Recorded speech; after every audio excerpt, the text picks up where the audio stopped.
My name is Cedric Turner. I am the Executive Director and the founder of Empower Yourself.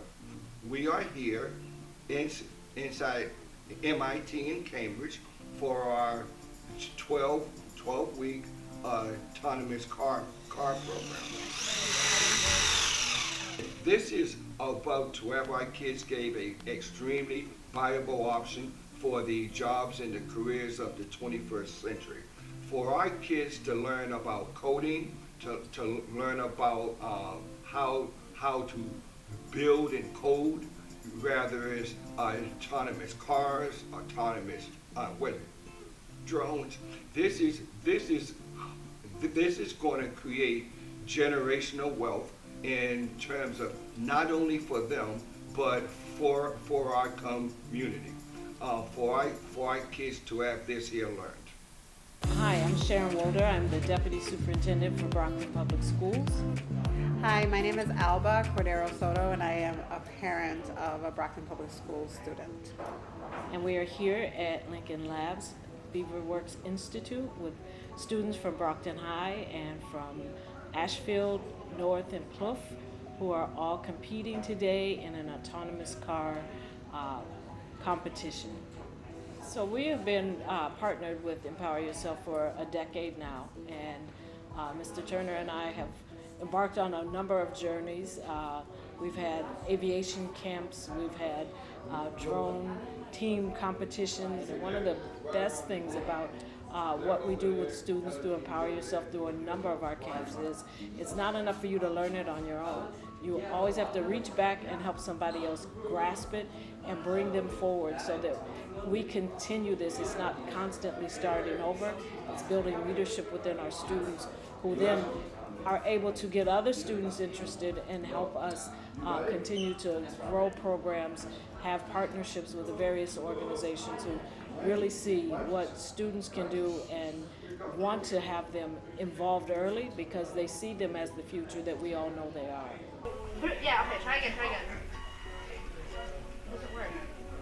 You don't even have the terminal open. I can't open it. It doesn't say. Because they open it. No, but like they already. Okay, close what? He has taken advantage of, he has been, invited to and taken advantage of other opportunities such as this autonomic car building competition. As he's grown in this program, he has grown to actually understand how to work, like for example, this computer system, I think it's called Python, I don't know, he talks about it. Yeah, so Python, and learn about the coding and learn about all of these different things. And as a mom that's a nurse, I have no idea what he's talking about sometimes, but I love that he's able to thrive and grow and excel within this program, and it's all stuff that he can apply. It's all stuff that he's doing with his hands, and this is the same child that when he was younger, he liked building Legos, and now he's like, building these other, more intense concepts. So I'm just excited for him to be a part of this program and to see him grow within the program as a young leader as well. So basically, we're following the line follow. That's our code that we need to put in. And since we're doing that, there's different lighting each corner or side. And because of that, sometimes the line won't pop up, so we have to adjust where to put it. Like shoot out because that's where it's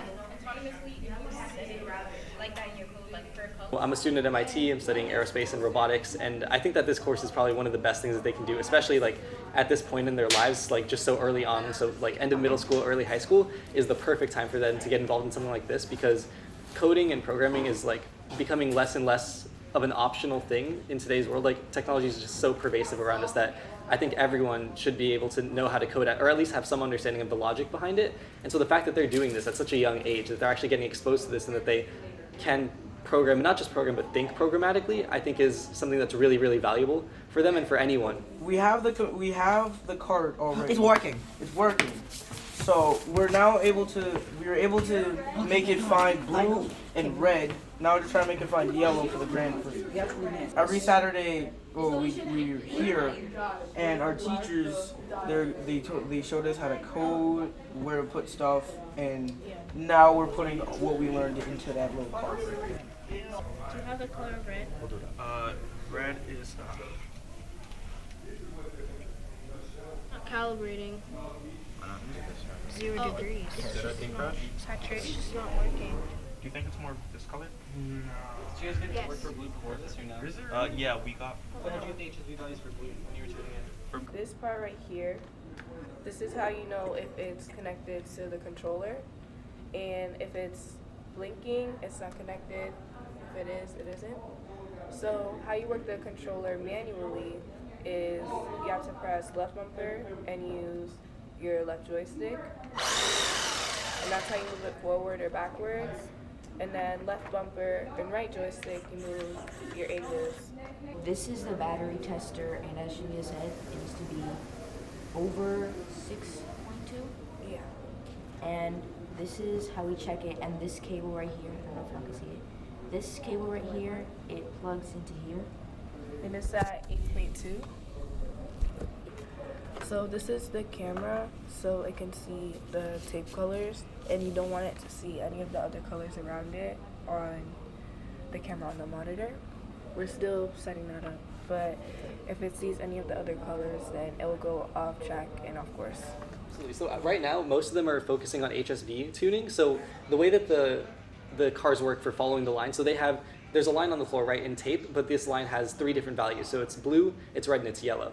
So all of these, the camera sees as different values, and these values are encoded as something called a tuple, so like a list that they can index and then see what values correspond to what color.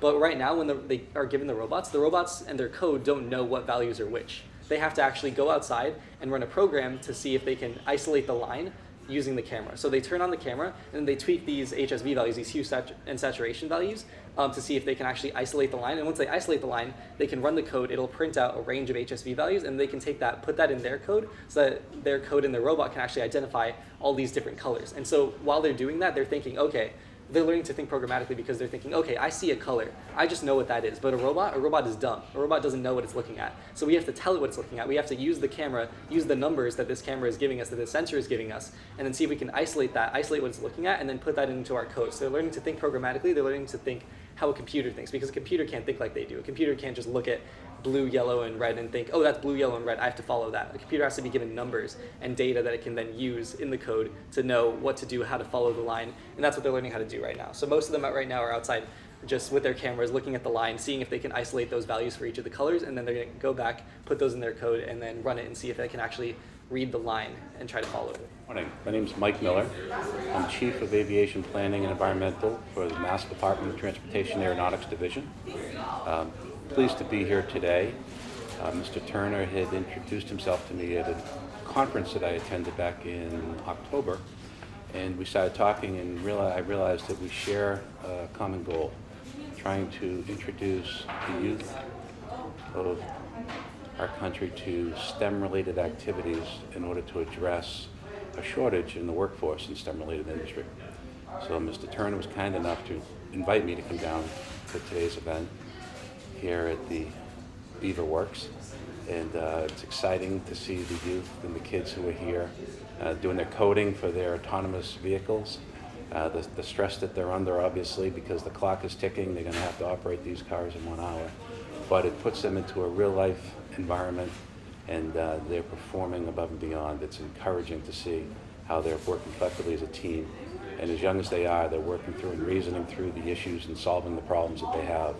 And this is going a long way. It's well recognized in the industry that in order to get people interested in STEM-related fields, you have to reach out to them early. And to see these kids in the middle school and high school level and what they're doing with coding and mechanical engineering, developing these vehicles, is impressive and encouraging, because it's the right thing to do, and it's giving me comfort to know that there are people such as Mr. Turner and the Brockton school system that are working to give us the youth that will be fulfilling those jobs in the STEM-related fields of tomorrow. No, it's motion. We weren't setting speed limit.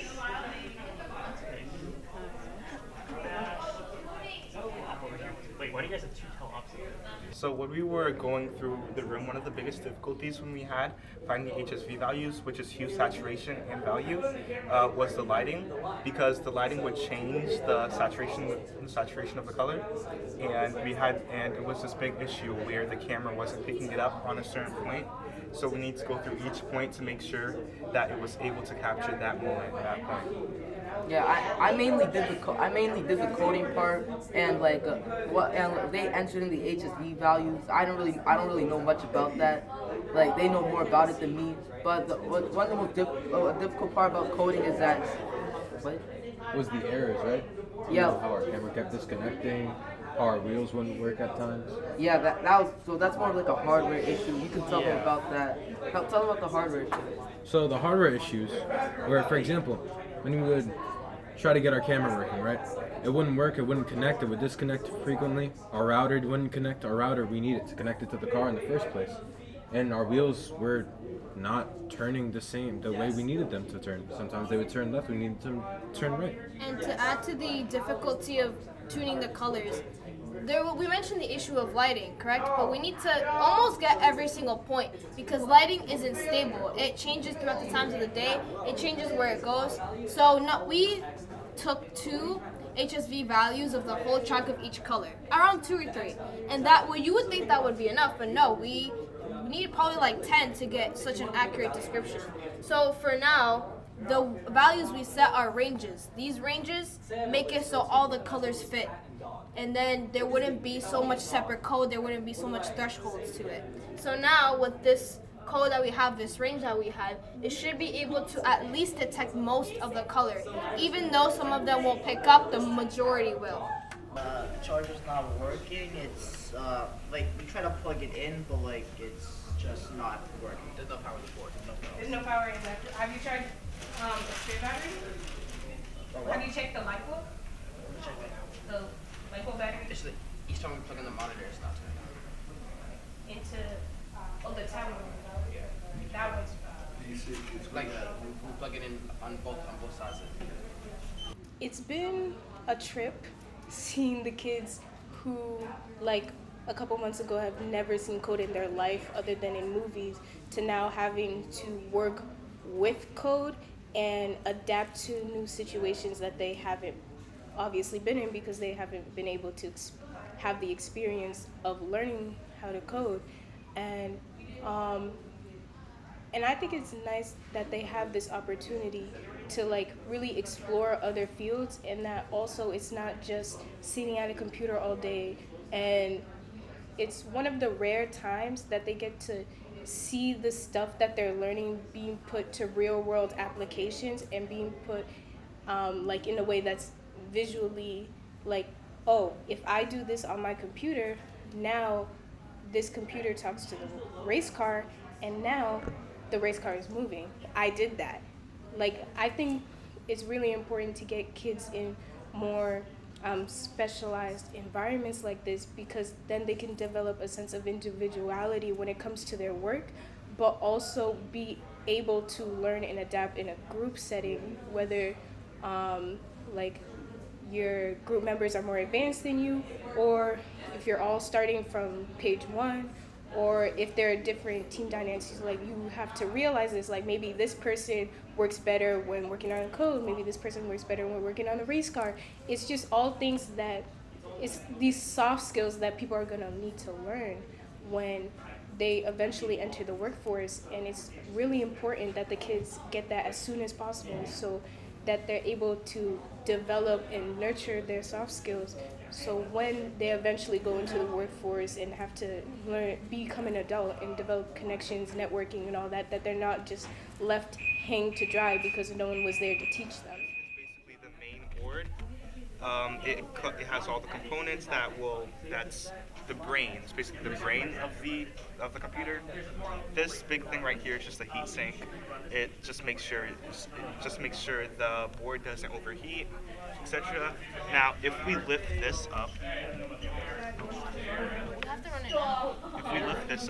we have a battery. This is another bigger battery over here. This is the battery. This is a motor, and You see we have our wheels, our extensions, certain things here. And that is mostly it for the hardware. My name is Chris Sly. I am a systems engineer over at MIT Lincoln Labs, and I am the lead instructor and course developer of MIT VivaWorks Autonomous Race Car. The Grand Prix, which is the final event for all race car courses. Everything that students learn from their course, whether it be over the 8-week semester or a complete year, it's cumulative, and they demonstrate it on a race around a loop. So everything they learn from computer vision, control systems, gets packaged together nicely, and they get to show it off to the audience. Ready to stopwatch. On your mark, get set, go!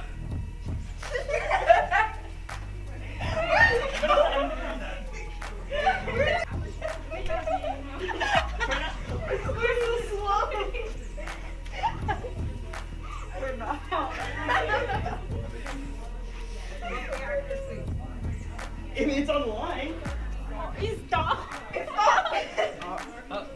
Just need a little push. Another one. It's gonna be too low. Should I count these as No. Okay. I'm gonna stop the clock or? No, keep the clock rolling. Clock's rolling. Yeah. Alright, you need to increase your speed within the code. Do you know how to do that? No? Alright, you want me to help you? Alright,